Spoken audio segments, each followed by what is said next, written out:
is called valency.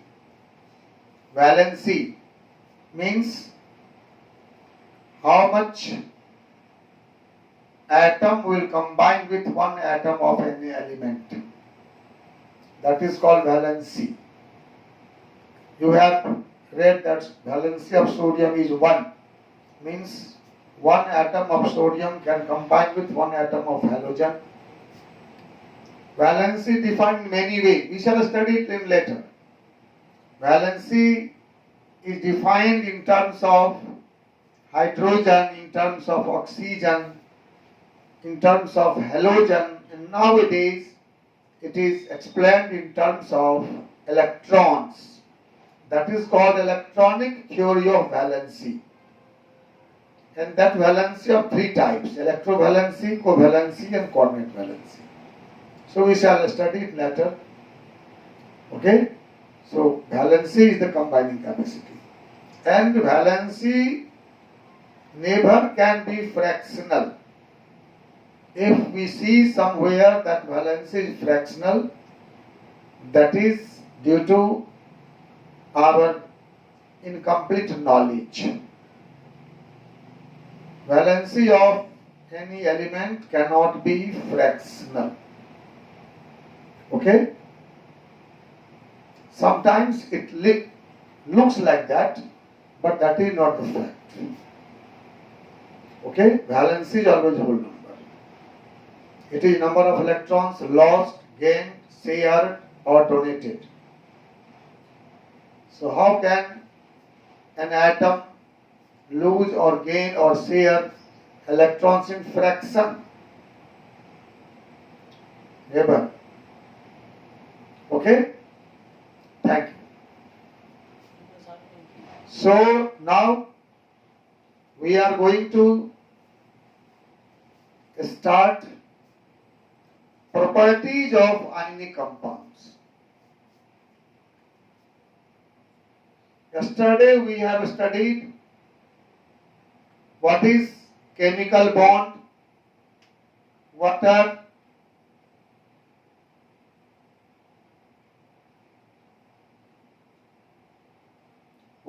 chemical bond, what are different types of chemical bonds, why chemical bond is formed, and we have studied ionic bond, the bond which is formed by complete transfer of electron from metal to non-metal. Okay, the electrostatic force of attraction among the ions of opposite charge is called ionic bond or electrovalent bond. Okay? And we have also studied factors affecting ionic bond formation. What were the factors? Factor was large size and low ionization enthalpy of metal. A small size and high electron gain enthalpy of non-metal. Electronegativity difference between metal and non-metal should be greater than 1.8 and lattice enthalpy value should be high.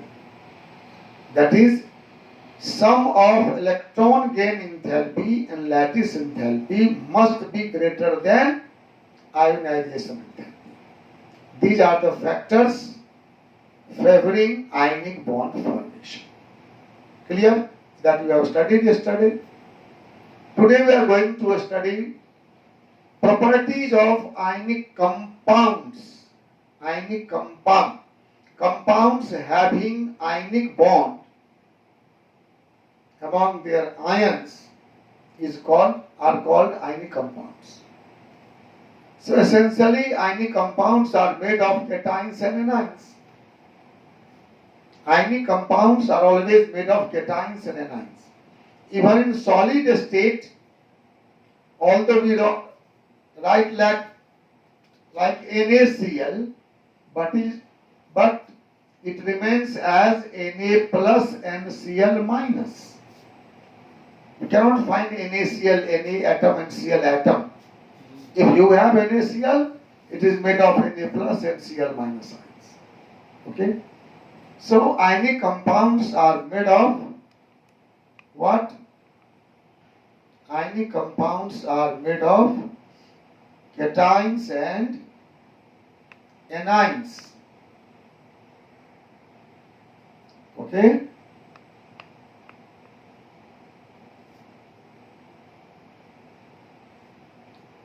And these ions are held by very strong electrostatic force of attraction. These ions are held by very strong electrostatic force of attraction. This is why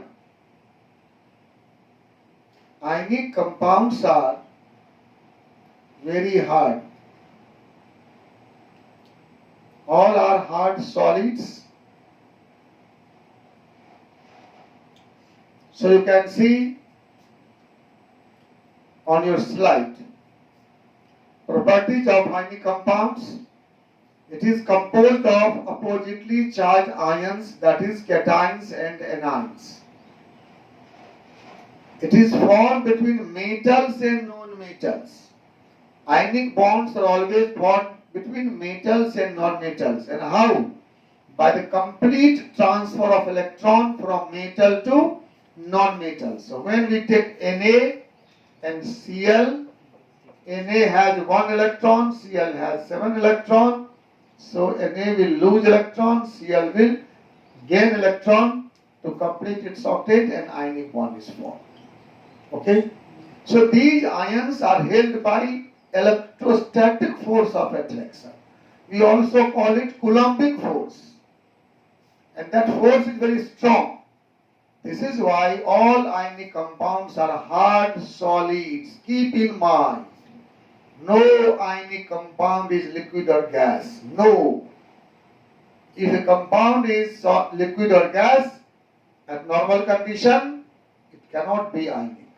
So all ionic compounds are hard solids. Solids and hard, not soft solid. कोई compound अगर soft है तो ionic नहीं है, hard solid, but they are brittle. Brittle means breakable. अगर उसको पीटेंगे तो टूट जाएगा. ठीक है?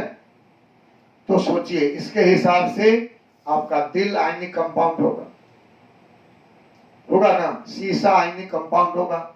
लोग कहते हैं शीशा हो या दिल हो टूट जाता है, लेकिन दोनों में से कोई भी आयनिक कंपाउंड नहीं है. इसको एक्सेप्शन में रखो. वैसे सही है कि आयनिक कंपाउंड ब्रिटल होता है, दूसरे भी होते होंगे, but ionic compounds are essentially brittle. They break when they are hammered. ठीक है? Ionic compounds do not form molecules. They form crystal lattice. Lattice मतलब जाल. मतलब cation surrounded by anions.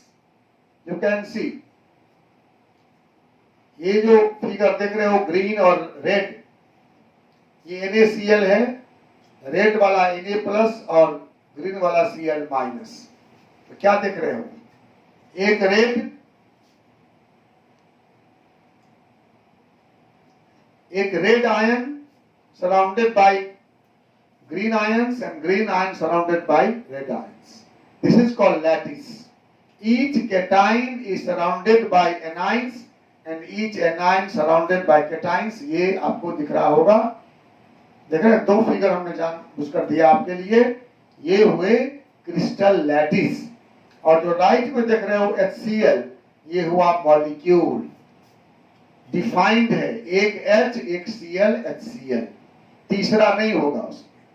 Water H2O, दो H एक O, एक H2O molecule हुआ. जिसमें डिफिनिट नंबर ऑफ एटम होते हैं वो मॉलिक्यूल हुआ. और जिसमें इनफाइनाइट होते हैं, cation surrounded by anion, anion by cation, indefinite number of ions एक साथ रहेंगे, उसे क्रिस्टल लैटिस कहते हैं. So ionic compounds for crystal lattice. They do not form molecules. Okay, समझ गए? क्रिस्टल लैटिस मतलब जाल जैसी रचना। Each cation surrounded by anion, anion by cation, cation by anion, और ये इनफाइनाइट होगा, कोई लिमिट नहीं है। मॉलिक्यूल में डिफिनिट नंबर ऑफ एटम होंगे। जैसे आपका फैमिली, कहीं क्राउड है, फैमिली में डिफाइंड लोग होते हैं। आपकी 5 की फैमिली है या 4 की फैमिली है, अगला जो आएगा वो गेस्ट हो जाएगा। क्राउड में क्या होगा? बहुत बड़ा क्राउड है, तुम जाए खड़े हो जाओ, उस मेंबर हो जाओगे। The crowd is crystal lattice ionic compound.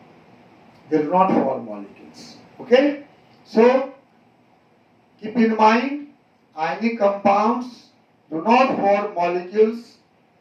They form crystal lattice, means they contain indefinite number of ions surrounded by each other. Ionic compounds are soluble in water or water like polar solvent. आप आगे पढ़ोगे, solubility का principal है like dissolves in like, जो जैसा है वो उसी में डिजॉल्व होता है। तो पोलर मतलब having pole, positive negative pole. तो polar solute dissolves in polar solvent. Ionic तो पोलर है, आयनिक में प्लस है और माइनस है, 2 पोल है। और वाटर भी पोलर होता, आगे पढ़ेंगे हम लोग। तो वाटर भी पोलर होता है। तो पोलर सॉल्वेंट में आयनिक कंपाउंड डिजॉल्व होगा, नॉन पोलर में डिजॉल्व नहीं होगा। बेंजीन नॉन पोलर है, कार्बन टेट्राक्लोराइड नॉन पोलर है, उसमें आयनिक कंपाउंड डिजॉल्व नहीं होता। किरोसिन ऑयल में देखो ना, घर में नमक होगा, उसको वाटर में डालो, किरोसिन ऑयल में डालो, बताना कल क्या होता है? वाटर में डिजॉल्व हो जाएगा और किरोसिन ऑयल में ऐसे ही रहेगा, क्योंकि किरोसिन ऑयल हाइड्रोकार्बन है, नॉन पोलर है, वाटर पोलर है। Okay, so ionic compounds are soluble in water or other polar solvents and insoluble in non-polar solvents. Ionic compounds undergo ionization. अभी दिखाया मैंने आपको कि NaCl रहता है Na प्लस और Cl माइनस। जब इसको वाटर में डालेंगे, वाटर भी होता है पोलर, वाटर में एक तरफ माइनस एक तरफ प्लस रहता है। तो ये जो प्लस है उसको माइनस इंद से घेर लेता है, आप माइनस वाले को प्लस इंद से। आपके स्लाइड में दिख रहा है फोटो, देखिए Na सराउंडेड है, ये जो देख रहे हैं ये वाटर मॉलिक्यूल है। देखो Na की तरफ निगेटिव पोल है और यहाँ देखो Cl माइनस में पॉजिटिव पोल है। Na प्लस को वाटर का माइनस सराउंड कर लिया और Cl माइनस को वाटर का प्लस सराउंड कर लिया और दोनों को ब्रेक करा दिया। That is called ionisation. NaCl break into Na plus and Cl minus ion when dissolved in water.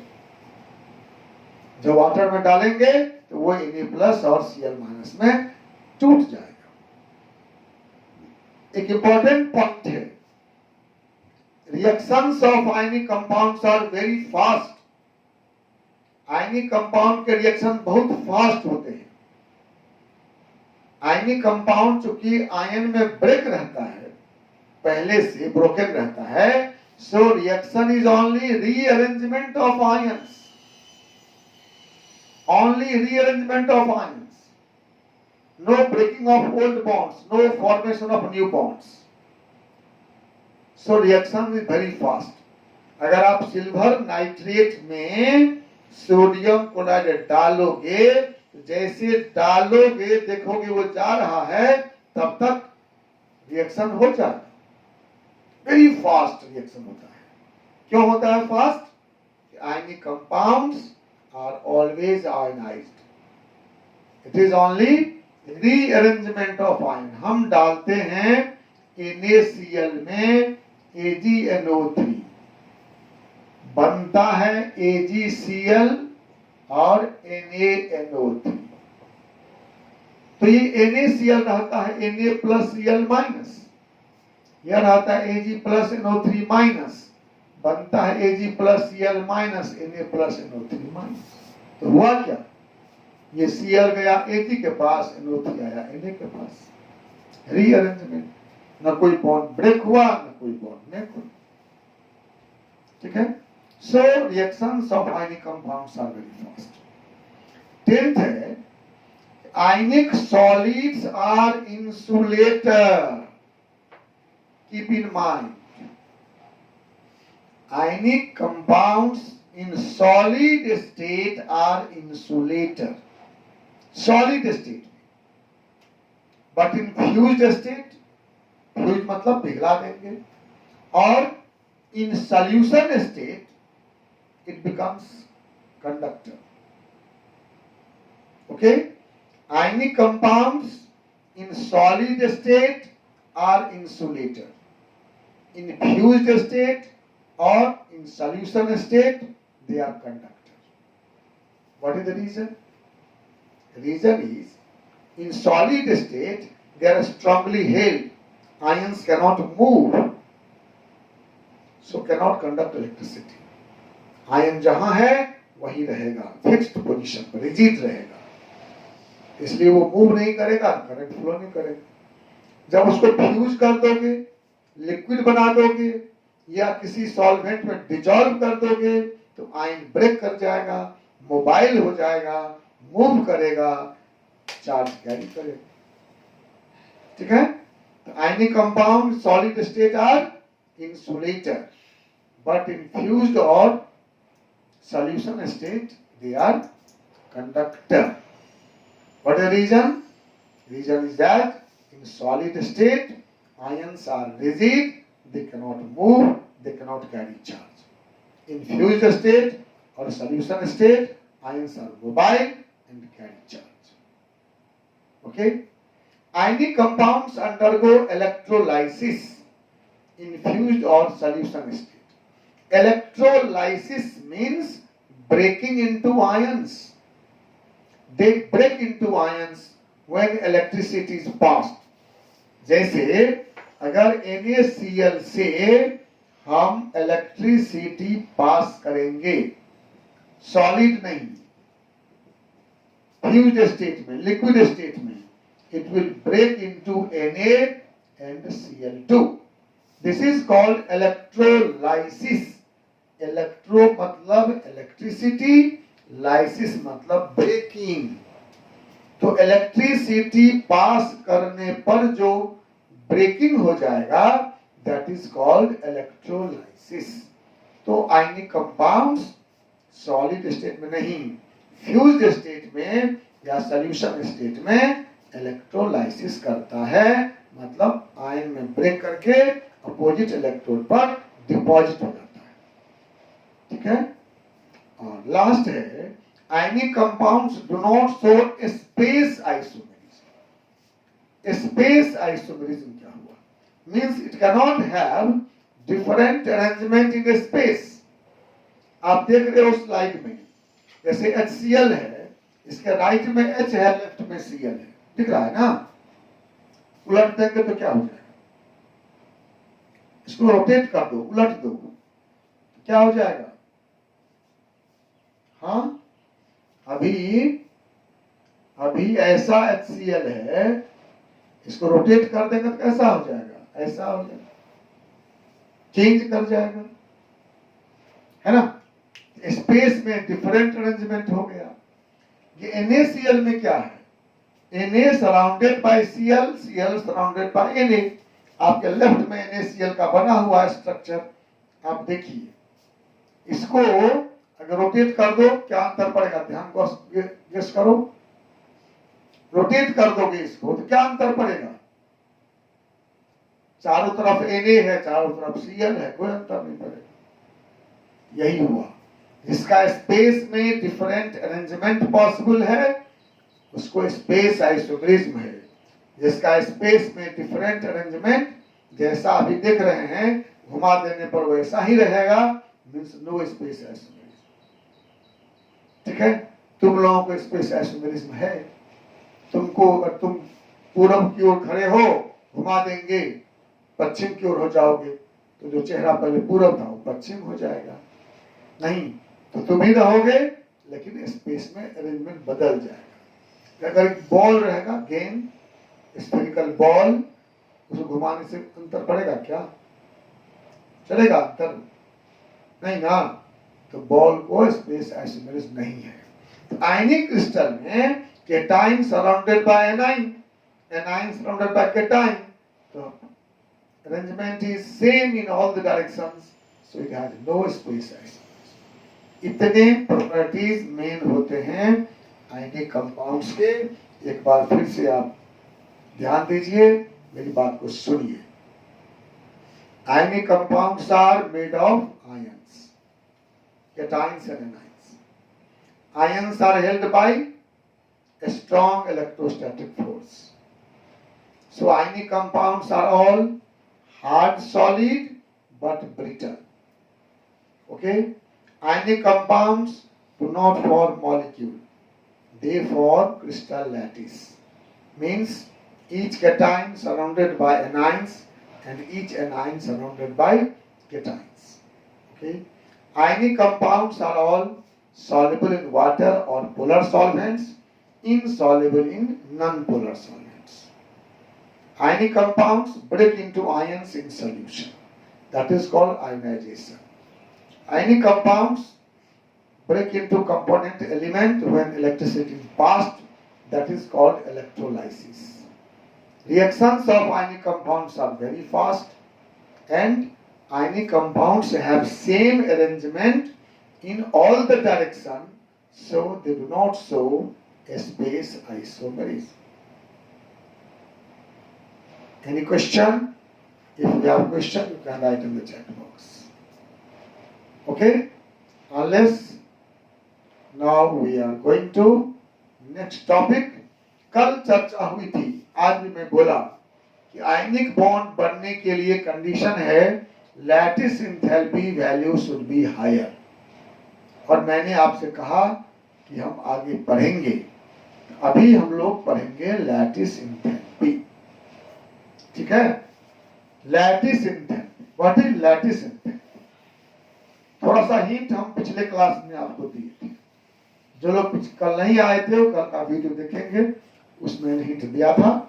Lattice enthalpy है amount of energy released when 1 mole of ionic solid is formed from component gaseous ions. Amount of energy released when 1 mole of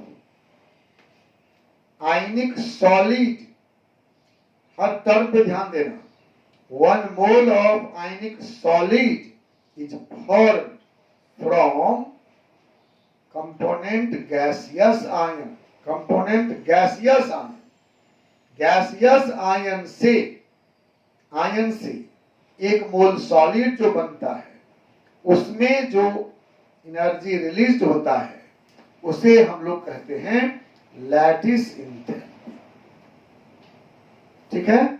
जैसे आप देखिए, हम NaCl की बात करते हैं तो हम सोडियम लेते हैं सॉलिड, हम इसको हीट करके सोडियम गैस बनाते हैं, फिर इसको एनर्जी देते हैं आयनाइजेशन एनर्जी, तो सोडियम प्लस गैस बनाते हैं, इसको कहते हैं सब्लिमेशन एंथैल्पी।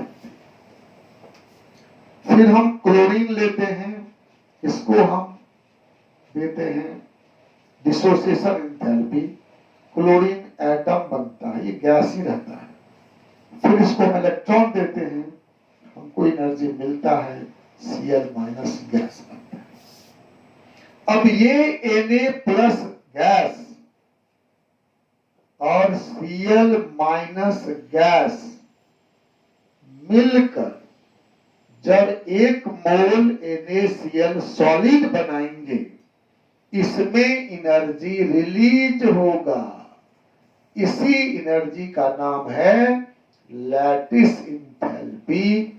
हम इसको U0 से इंडिकेट करते हैं। ठीक है?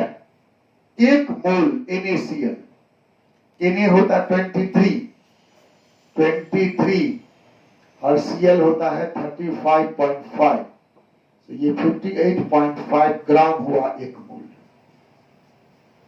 हुआ ना? समझते हो ना मोल कंसेप्ट? जितना मॉलिक्यूलर फार्मूला है उतना ग्राम एक मोल होता है। वैसे ये मॉलिक्यूलर फार्मूला नहीं कहते हैं, इसको लोग फार्मूला ही सिंपल कहते हैं।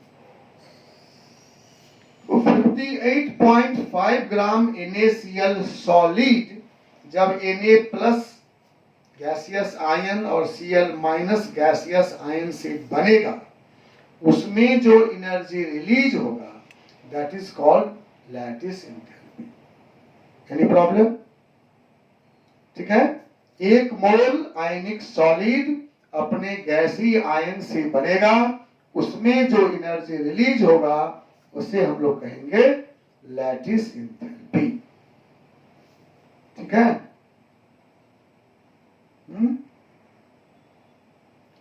Any trouble? देखिए, अब इस लैटिस एंथैल्पी का कैलकुलेशन कैसे होता है? तो ये कैलकुलेशन होता है, एक फार्मूला है, इसका नाम है बॉर्न-लैंडे इक्वेशन। बॉर्न-लैंडे इक्वेशन आपको स्लाइड में दिख रहा है। ये U naught equal to minus NaZ plus Z minus E square by R naught 1 minus 1 by N। This is Born Lande equation. इसको याद नहीं भी कर सकते हैं आप, इसमें कोई न्यूमेरिकल नहीं रहता है, याद कर लेते अच्छा हुआ। इस फार्मूला में सभी टर्म के मीनिंग यहां लिखे हुए हैं। U naught is called lattice enthalpy of ionic solid. Capital N, you know it is lattice, sorry, Avogadro number, and its value is 6.022 10 power 23. A is a constant. इसे कहते हैं मेडलंग्स कांस्टेंट। मेडलंग नाम है आदमी का। इसका वैल्यू डिपेंड करता है आयन के इलेक्ट्रॉनिक कॉन्फ़िगरेशन पर। Z plus charge of cation, ऐसे NaCl में Na पर +1 चार्ज है, Z प्लस 1 होगा। MgCl2 में Mg पर 2 प्लस चार्ज है, Z प्लस का वैल्यू 2 होगा। Z माइनस है charge of anion. Small e है इलेक्ट्रॉन का चार्ज, जानते हैं आप, 1.60 10 पावर माइनस 19 कूलम, मालूम है। R नॉट है इंटर न्यूक्लियर डिस्टेंस, मतलब कैटाइन के न्यूक्लियस से लेकर एनाइन के न्यूक्लियस तक के बीच की दूरी। अगर मान लो ये कैटाइन है और ये एनाइन है, इसके न्यूक्लियस से इसके न्यूक्लियस की जो बीच की दूरी है, this distance is R not. तो आप सोच सकते हैं अगर ये कैटाइन है, यह रेडियस ऑफ कैटाइन के बराबर होगा, और ये एनाइन है तो रेडियस ऑफ एनाइन के बराबर होगा। तो R नॉट क्या हो जाएगा? RC प्लस RA होगा ना। R naught equal to RC plus RA, where RC is radius of cation, RA is radius of anion।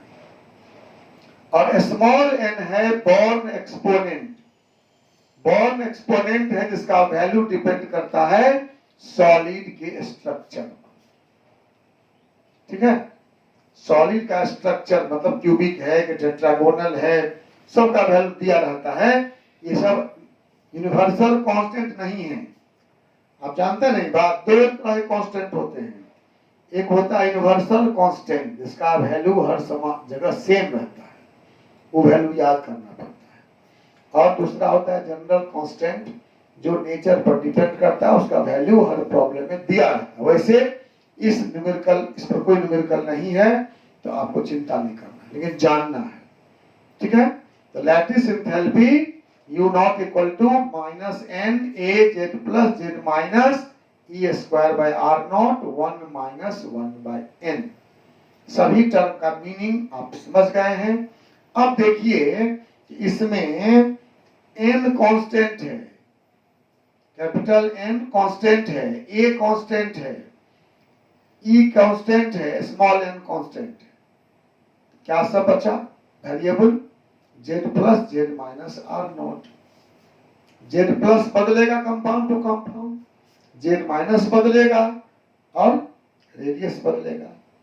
सो आपको ये जानना जरूरी है, ये U naught is proportional to Z plus Z minus by R naught. इस पर न्यूमेरिकल तो नहीं रहेगा, लेकिन इस पर क्वेश्चन बनेगा, Z plus Z minus by R naught. ये आपको जानना जरूरी है। क्या? Lattice enthalpy is proportional to charge of the ion and inversely proportional to size. Size बड़ा होगा, R नॉट बड़ा होगा। तो चार्ज बढ़ने से बढ़ेगा और साइज बढ़ने से घटेगा। ये बात आपको जानना है, इतना ही जानना है। Lattice enthalpy value increases with increasing charge and decreasing size of ions. Increasing charge and decreasing size of ions. अब देखो एग्जाम्पल से मैं दिखाता हूं इसको।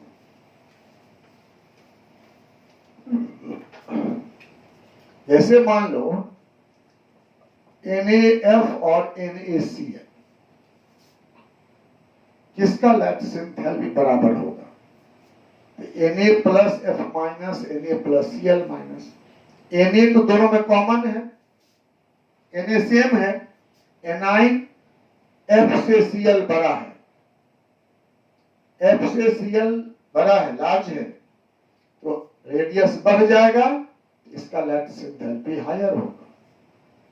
U नॉट NaF का NaCl से हायर होगा। क्यों? साइज ऑफ आयन के कारण। अब देखो NaCl और MgCl2 में देखते हैं। Na और Mg का साइज लगभग बराबर होगा, Na11 Mg12, तो साइज ऑलमोस्ट सिमिलर होगा। और anion तो सिमिलर है ही Cl दोनों में, तो साइज सेम है दोनों का। इस पर +1 चार्ज है, इस पर +2 चार्ज है, क्या होगा?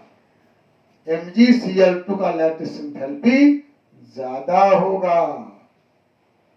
समझ में आया कि आयन का चार्ज बढ़ने से और साइज घटने से लैटिस एंथैल्पी बढ़ता है। ठीक है?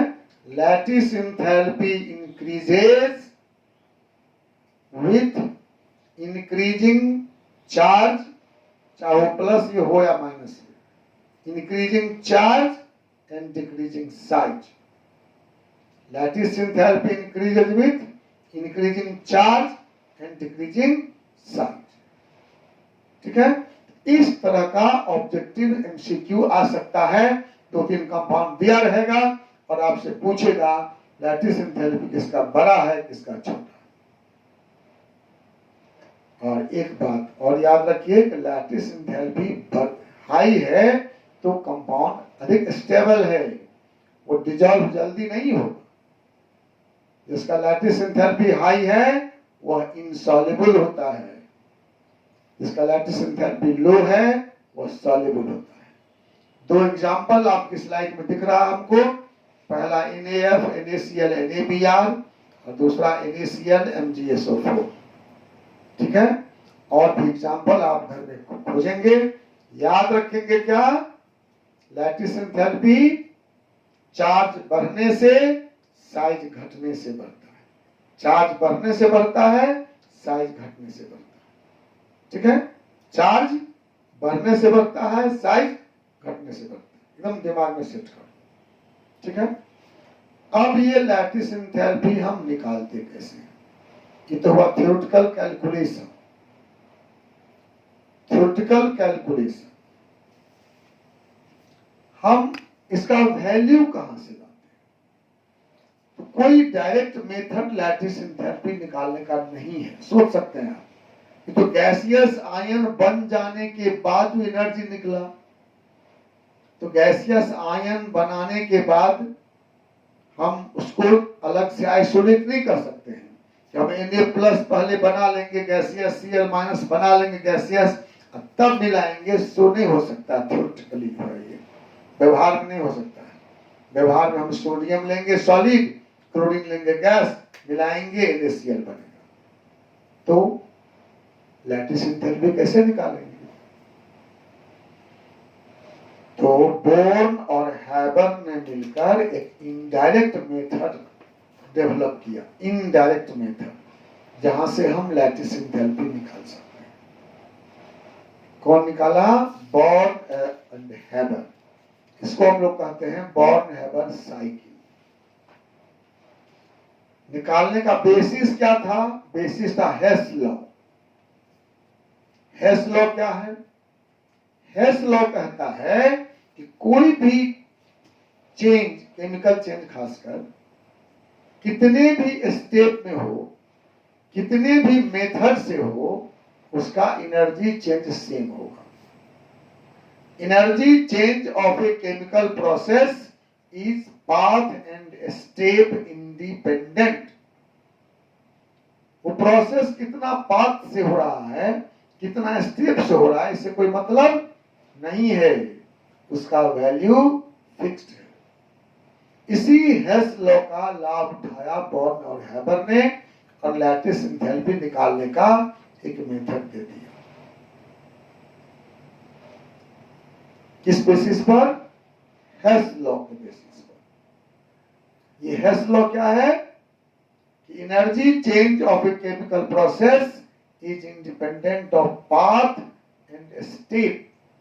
कोई प्रोसेस एक बार में होता है या अनेक बार में होता है, एक स्टेप में होता है या अनेक स्टेप में होता है, इससे एनर्जी चेंज को मतलब नहीं है, उसका वैल्यू फिक्स्ड है। जैसे कोई काम घर में कराते हैं ना, कॉन्ट्रैक्ट पर, कॉन्ट्रैक्ट समझते हैं ना, लेबर को दे दिया, तुमको 500 रुपया देंगे, ये काम कर दो। अब उस काम को एक दिन में करता है कि 3 दिन में करता है, अकेले करता है कि 2 आदमी से करता है, आपको मतलब नहीं। वेज पर कराएंगे, रोज का पैसा देंगे, तो एक दिन में क्या तो 500, 2 दिन में क्या तो 1000 होता है ना। तो ये जो एनर्जी चेंज केमिकल रिएक्शन का है, वो कॉन्ट्रैक्ट वाला बिजनेस है, उसका फिक्स्ड है एनर्जी में। अब आप उसको देखिए, ये इसमें लिखा हुआ भी है कि ये होता है कैसे। एक एग्जांपल से देखो, मान लो हमको NaCl बनाना है, NaCl बनाना है, ठीक है। तो हम एक काम कर सकते हैं कि हम Na सॉलिड लिए 1 मोल, क्लोरीन गैस लिए आधा मोल, दोनों को मिला दिए, एक बर्तन में बंद कर दिए, सोडियम और क्लोरीन को मिलाकर बंद कर दिए, NaCl बन गया। इसमें जो एनर्जी निकला उसको डेल्टा FH NaCl कहेंगे। डेल्टा FH मतलब enthalpy of formation, enthalpy of formation, ठीक है। सिंगल स्टेप प्रोसेस में हम सोडियम लिए, क्लोरीन को मिला दिए, बस बंद कर दिए बर्तन में, NaCl बन गया। कितना एनर्जी चेंज हुआ मेजर कर ली, इंथैल्पी ऑफ फॉर्मेशन। दूसरा हो सकता है ये single step process, single step process. दूसरा हो सकता है मल्टी स्टेप प्रोसेस, जिसमें हम सोडियम सॉलिड लेंगे, इसको हीट करेंगे, इसको कहेंगे delta sublimation H, sublimation enthalpy. तो सोडियम गैस बनेगा, उसको हम फिर आयनाइजेशन इंथैल्पी देंगे, तो सोडियम प्लस गैस बनेगा। सॉलिड को गैस बनाने में जो एनर्जी खर्च होता है उसे सब्लिमेशन इंथैल्पी कहते हैं, और गैसियस एटम से आयन में जो बनता है उसको आयनाइजेशन इंथैल्पी कहते हैं। पढ़े हैं पिछले लेसन में पीरियोडिक टेबल में, जो नहीं पढ़े हैं उसको रिवाइज कर लीजिएगा। क्लोरीन मॉलिक्यूल लेंगे हम आधा मोल, इसको बनाएंगे क्लोरीन गैस। इसमें इंथैल्पी ऑफ डिसोसिएशन होगा, इंथैल्पी डिसोसिएशन उसका हाफ ही होगा, हाफ मोल है तो क्लोरीन गैस बन गया। इसको हमने इलेक्ट्रॉन दिया, इसने हमको एनर्जी दिया डेल्टा EgH और Cl माइनस गैस बन गया। ठीक है, हमने क्लोरीन लिया आधा मोल Cl2 मॉलिक्यूल, उसको इंथैल्पी ऑफ डिसोसिएशन देंगे। मॉलिक्यूल से एटम बनने में जो एनर्जी खर्च होता है उसे कहते हैं डिसोसिएशन एंथैल्पी। तो क्लोरीन एटम बन गया मॉलिक्यूल से, अब इसको इलेक्ट्रॉन दिए गैसियस एटम को, तो माइनस आयन बन गया। इसमें जो एनर्जी निकला आप जानते हैं, उसे इलेक्ट्रॉन गैन एंथैल्पी कहते हैं। किसी न्यूट्रल एटम को इलेक्ट्रॉन ऐड करने पर जो एनर्जी निकलता है उसे इलेक्ट्रॉन गैन एंथैल्पी कहते हैं। अब हम Na प्लस गैस को Cl माइनस गैस को मिलाए, NaCl सॉलिड बना और इसमें फिर एनर्जी निकला, उसे हम लैटिस एंथैल्पी कहते हैं। ये संभव नहीं है, ये थ्योरेटिकल लिखे हैं, ये थ्योरी लिख रहे हैं कि ऐसा अगर होता तो। ये मल्टी स्टेप प्रोसेस है, इसमें भी हम सोडियम और क्लोरीन से NaCl बनाए। इसको जोड़िए ना, इसको जोड़िए, Na प्लस से Na प्लस कट गया, Cl माइनस कट गया ना। तो क्या बचा देखो, Na सॉलिड और ये Cl2 गैस, इससे बन गया NaCl। तो वही सोडियम सॉलिड और क्लोरीन गैस से NaCl बना है, बात तो वही है। तो ये कहता है कि चाहे एक स्टेप पे बनाइए चाहे अनेक स्टेप में बनाइए, एनर्जी चेंज सेम हुआ। इसमें कितना एनर्जी चेंज हुआ देखिए, delta sublimation H of sodium, फिर क्या हुआ, आयोनाइजेशन इंथैल्पी ऑफ सोडियम, फिर क्या हुआ, डिसोसिएशन इंथैल्पी ऑफ क्लोरीन, फिर क्या हुआ, electron gain enthalpy of chlorine, फिर क्या हुआ, लैटिस इंथैल्पी ऑफ NaCl। इतना चेंज हुआ। ठीक है, तो एक स्टेप में ये चेंज हुआ, मल्टी स्टेप में ये चेंज हुआ। हेस लॉ कहता है ये दोनों बराबर होगा। हाँ, आप तो सोडियम लिए हैं और क्लोरीन गैस लिए हैं, NaCl बनाए हैं, चाहे एक बार बनाइए चाहे अनेक बार बनाइए, नेट एनर्जी सेम होगा। This is Hess law. तो अब इसमें क्या है कि हमको ये वैल्यू तो हम एक्सपेरिमेंट से निकाल लेते हैं, ये सब वैल्यू पता रहता है, क्या बच गया, ये सब वैल्यू निकाला जा सकता है इसको छोड़कर। All these values are known, so lattice enthalpy can be calculated. This is indirect method. ठीक है, बात समझ गए? तो ध्यान से सुन लीजिए एक बार। हेस लॉ क्या कहता है कि energy change of a chemical reaction is independent of step and path. कैसे बनाए, कितने स्टेप पे बनाए, उससे मतलब नहीं है, एनर्जी चेंज सेम होगा। ठीक है, इसलिए इस थ्योरी के आधार पर हम एक्सपेरिमेंटल वैल्यू कैलकुलेट कर सकते हैं। ठीक है, इस पर भी कोई न्यूमेरिकल नहीं रहेगा, ये सब सिर्फ ज्ञान के लिए आपको है, कैसे निकालते हैं ये जानना है, कैसे घटता बढ़ता है ये जानना है।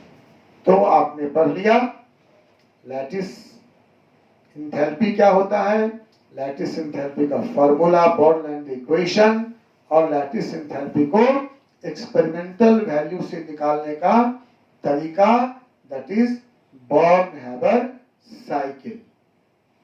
ठीक है, इतना आप जान गए। अभी तक में कुछ क्वेश्चन किसी के मन में है तो बताइए। सारे बच्चे कमेंट नहीं लिखे हैं। सब लोगों को मैंने कहा था सजेशन लिखो, how to improve quality of this class. जिसको जो कमी लगता है कि ये इसमें कमी है कंटेंट में या टीचिंग मेथड में या विजिबिलिटी में, जो भी हो, तो आप उसको नोट करिए, so that we can improve the class, because this class is for you. If you are not satisfied, then this whole process is meaningless. No, and only you can say what problem you have. I am not knowing. I am trying to give you best, but if you are not getting that, then nothing is happening. So you must write, you must suggest me. I will not take it otherwise. हम बुरा नहीं मानेंगे, है ना। आप वो जो लगता है कि ये सुधार और हो सकता है वो आप लिखिए, इसमें किया जाएगा। ठीक है, एनी मोर क्वेश्चन? हाँ बोलिए। हाँ, sublimation enthalpy means energy required to convert solid into vapour. Sublimation समझते हैं ना, जिस प्रोसेस में सॉलिड डायरेक्टली वेपर बन जाता है उसे सब्लिमेशन कहते हैं। तो उसमें जो इंथैल्पी खर्च होता है, सब्लिमेशन इंथैल्पी, जैसे हमने लिखा कि सोडियम सॉलिड से सोडियम गैस बन गया, इसमें जो एनर्जी खर्च हुआ that is sublimation enthalpy. Any more? Any more question to anyone? किसी के मन में है? तो कल तो 15 अगस्त है। आई होप कि कल रिलैक्स करना चाहिए आप लोगों को, नहीं? फिर परसों मिलते हैं।